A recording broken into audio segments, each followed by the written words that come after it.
think it's 2:16 in the afternoon as we cross into Utah.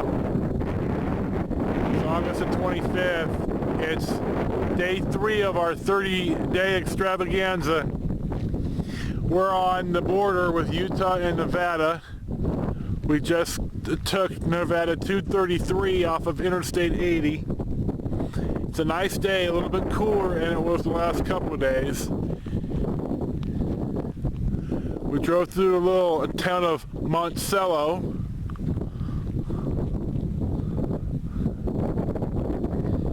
We're taking our traditional shots at the border, letting the dog out, letting us out.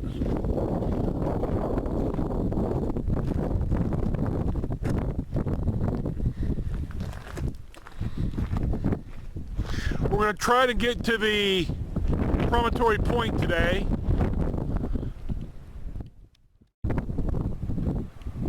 I'd like to take Marie to see where the golden spike was laid. The spike isn't there. I think the spike is in Stanford at the university. But I've been there a while ago, so I'd like to take Marie to see it. It's a pretty historical spot, and Americans should see their history.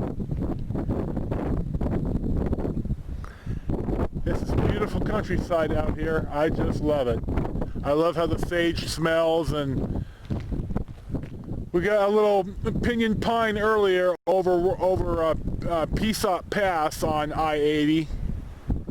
Saw an NHP trooper working speed, the only one that we've seen working speed on our whole way through. We saw 2 or 3 truck enforcement guys pull trucks over, but I waved at him and he waved back. I wasn't speeding. I'm only driving 60 in the coach anyway. So we'll check in a little bit later. I've got 496 minutes left of time to talk to you. So fluff up your pillow and put up your feet. At nearly 5 o'clock, and it's closing time here at the Visitor Center for the Golden Spike National Historical Site, where the Western Pacific and the Central Pacific met. This is in Promontory, Utah, but not Promontory Point, which is a little bit south of here. When we pulled up, the guy over the PA said that there's 7 minutes left, so I sent Marie in because I haven't been here and I wanted her to have a look. The outside exhibits we could still see when they close the building, so we're going to do that. I didn't see the locomotives at the spot, so I guess if they're put away or beats the hell out of me. Excuse me, where are the locomotives? They depart at 4 and 4:30 to our engine house every day. Oh, okay, so we missed them. Right, they'll be back out tomorrow at 10. Sadly, we won't be. Oh. Okay, thank you. You bet. Well, there's your answer, faithful viewers. They put them away.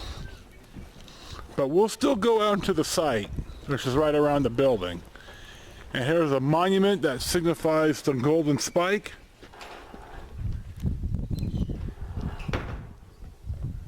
We're going to fill up some soda here out of the fridge and maybe eat a sandwich too. We'll see. Here's a geodetic survey marker right here in the monument.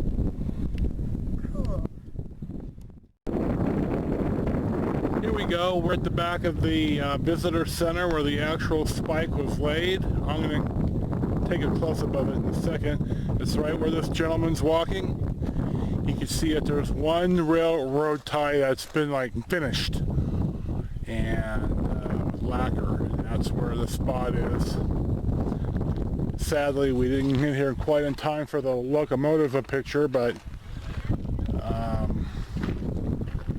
well, we're here anyway. You can see the beautiful scenery.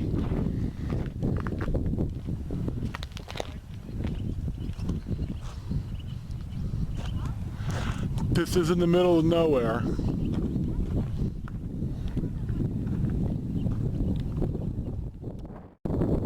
here's a plaque at the last tie laid. Now I want you to notice something about the ties.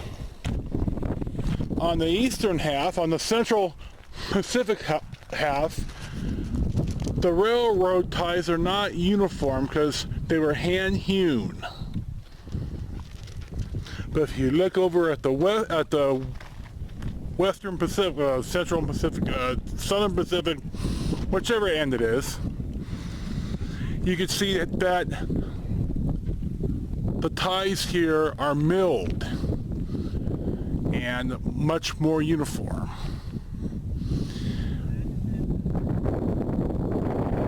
Now, road bed was laid kind of parallel to each other for over 250 miles until Congress made a decision to have the meeting place be right here at Promontory, where we are today. So really, there isn't a lot out here, just to take a couple of pictures. And we're going to press on. We're going to drive until we get tired and find a Walmart or a rest stop, and we're just going to pull off. So we'll see how far we drive. Here's a plaque that says, "To the Irish who toiled on the transcontinental railroad uniting our nation, placed here by the Hibernian Society of Utah in 1996. The Irish were the Mexicans of their day. There are historical signs of no Irish welcome, no Irish need apply. They were all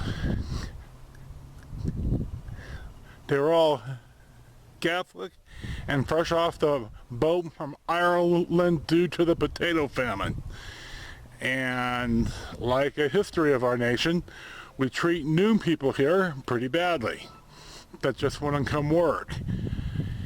Now, we needed the Irish to come and work on the railroad. It was hard, dirty, dangerous work. But I would say that the slaves had it worse than the freed slaves, because even hardly to this day are still that feeling about the minorities in this nation. But that's all I'm going to say on that, because this is my vacation footage. I will say that the atheists are the most persecuted minority in this country. And there's our coach. We're going to fill up our sodas. We're going to stretch. We're going to pee the dog and pee ourselves. And then we're going to press on. So that's it for here. It's about 20 to 6, and we drove past this place on the way to the Golden Spike, and it is a outdoor rocket display. I don't know a lot about it, who ATK is, except for they're a rocket and missile manufacturer. It seems to be big business out here in this part of Utah. We're on Utah Highway 83. Marie wanted to come see us, so no problem. We're on vacation. Pretty soon we're going to be retired and we won't be on any kind of timetable. We still need to be in Smithville Lake in Smithville, Missouri on Thursday.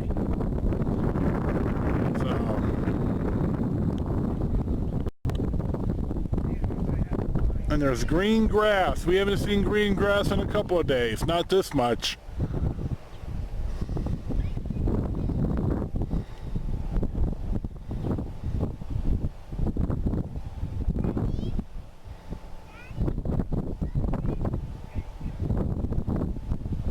So we'll see what's next.